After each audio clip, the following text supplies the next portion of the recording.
Hello, I'm here today to help you learn about multiple myeloma. So just a sec, let me share my screen.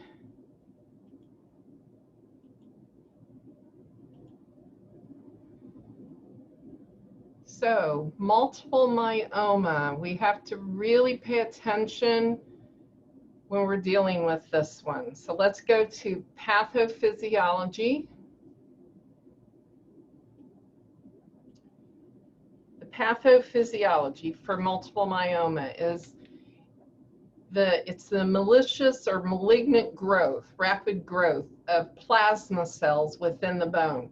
When that happens, the bone deteriorates really fast. The bone also loses calcium out into the bloodstream.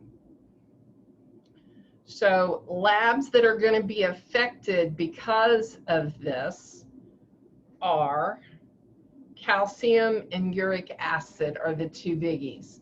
Calcium's going to go high, okay? So plasma cells, they ultimately destroy the bone, and then they eventually will invade the lymph nodes, the spleen, and the liver.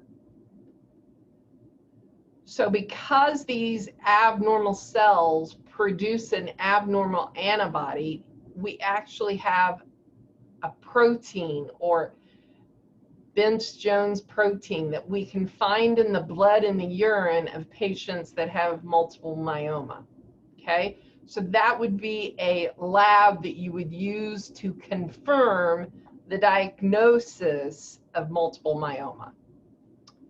So assessment, you would look for bone pain, especially in the ribs, the spine, and the pelvis. They would have weakness and fatigue. They'd be able to get recurrent infections.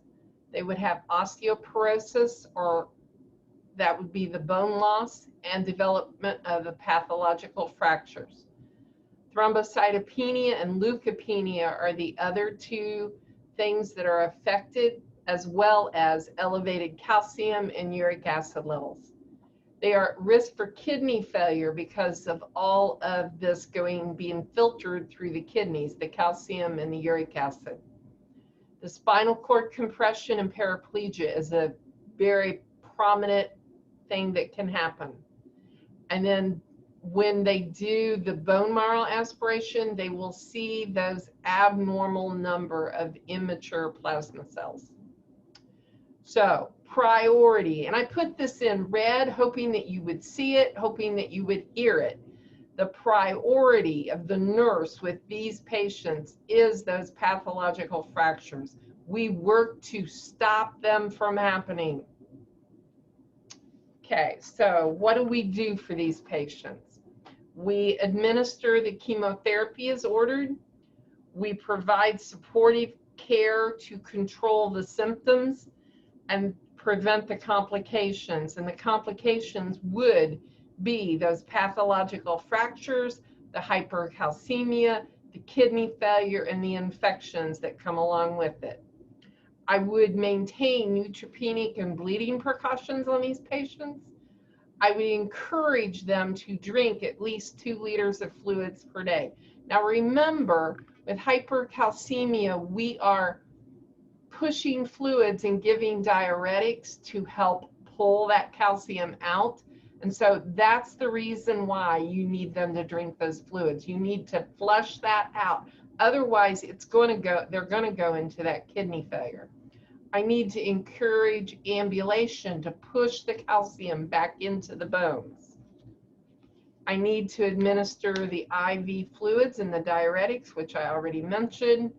Need to administer blood transfusions as they're prescribed because they can become anemic.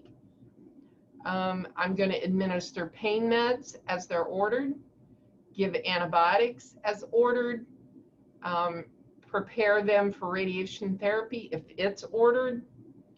And then I need to instruct them on home care measures, preventing the pathological fractures, and they need to also know the signs and symptoms of infection. And then the last thing is we need to administer the biphosphonate meds. That's to help slow that bone damage and reduce the pain. okay? This is all the stuff we need to know about multiple myeloma. Remember, if nothing else that you hear from me on any of these videos is Pathophys helps you answer these NCLEX questions. So learn the patho, learn what it causes, and then you'll be able to answer questions.